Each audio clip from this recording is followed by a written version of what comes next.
నన్ను కోసినా కూడా 18,500 కోట్ల రూపాయల కంటే ఎక్కువ ఆదాయం లేదు.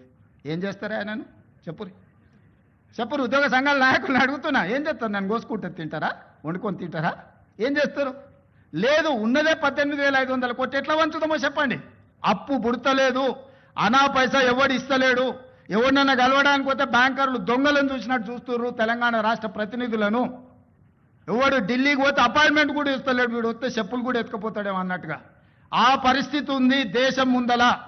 ఇంకా విచిత్రమైన మాట విన్నా. నేను ఎకానమీ క్లాస్లో పోతున్నా, నేను చాలా పద్ధతిగా ఉంటున్నా, 18 గంటలు పని చేస్తున్నా, నన్ను కోసుక అయింది. కోసుక తింటేందుకు ఏమైనా కోతాబరి మామిడికాయ అయింది? నాకు అర్థం కాదు. నన్ను కోసుక తింటారా? అర్థం కాని విషయం విచిత్రమైంది. 43 సార్లు వేయిండు. ఒక ముఖ్యమంత్రి అంటాడు తుత్తనే పోతాడా? గడ్డపారలేక పోడు కదా.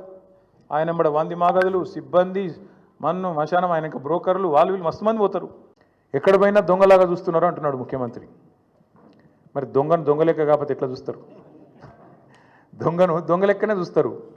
నోట్ల కట్టలతో దొరికిపోయిన దొంగను ఖచ్చితంగా దొంగనే అంటారు, దొంగనే చూస్తారు.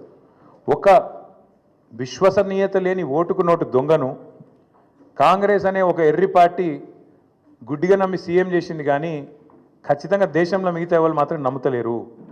మోసగాళ్లను దొంగలను దొంగలే అంటారు ముఖ్యమంత్రి గారు. ఖచ్చితంగా అది ఈరోజు కాదు, చివరి రోజు దాకా కూడా నీ పరిస్థితి అదే ఉంటుంది, యాద పెట్టుకొని చెప్తున్నా. తప్పు చేసింది దొంగ చేతికి తాళాలు ఇచ్చి కాంగ్రెస్ పార్టీ.